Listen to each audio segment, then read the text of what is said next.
Photo પણ છે, સાથે સાથે અત્યારે ઇલેક્શન કમિશનની જે વેબસાઇટ છે એના પરથી જે લાઈવ એની માહિતી જોવા મળે છે એનો પણ ફોટો છે. તમે જોઈ શકો છો કે આમાં મતદાર ક્રમે 769 નંબરે પારુલબેન કમલેશભાઈ પટેલ છે.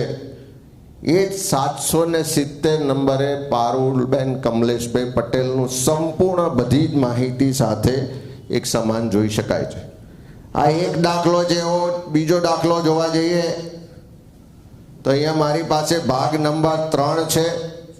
એ ભાગ નંબર 3માં પણ અહીંયા નામ છે પટેલ બિનલ ઋત્વિક કુમાર,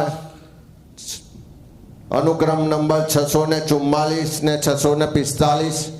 એની વિગત પણ તમે જોઈ શકો છો અને અત્યારે લાઈવ જે ઇલેક્શન કમિશનની વેબસાઇટ પરથી પણ એને વેરીફાઈ કરવામાં આવી છે.